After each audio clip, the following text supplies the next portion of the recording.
thoughts and focus have been in Ukraine. We've seen the devastation that's happening there for the last 4 months. It's been a very dire situation as there's now about 6 million refugees that have fled the country.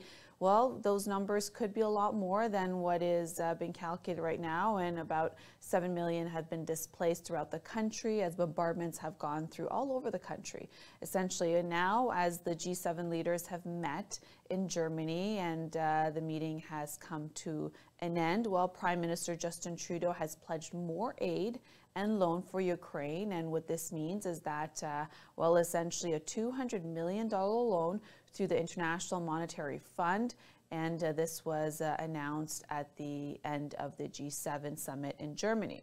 Now, Canada has contributed as a G7 leader, and it's committing to phase out and ban the import of Russian coal and oil in response to what's been happening in Ukraine with the devastation, the war that continues, and the sanctions that have been carried on. Now, Prime Minister Justin Trudeau did announce more sanctions, but when it comes to aid, for more sanctions against Russia, but when it comes to aid for Ukraine, well, Canada is giving $75 million in humanitarian assistance to help operations in Ukraine and neighboring countries, as Poland has received most of the refugees, now marking over about 3 to 4 million people from Ukraine. So essentially it's very significant, and aid is required for the countries that have been taking in refugees, and this is what Canada is focused at doing. And when it comes to aid, it includes when it comes to food assistance, emergency cash, vouchers, protection, shelter, health services, all those necessities to be able to shelter the refugees and to be able to take care of all of that.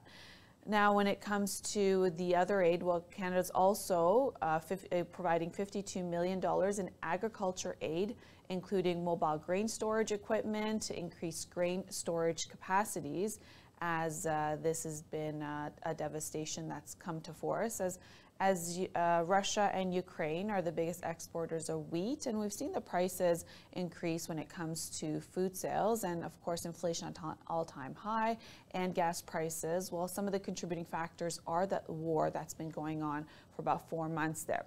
And Canada is also contributing $15 million to help fund demining efforts, and $9.7 million for tracking human rights violation in Ukraine.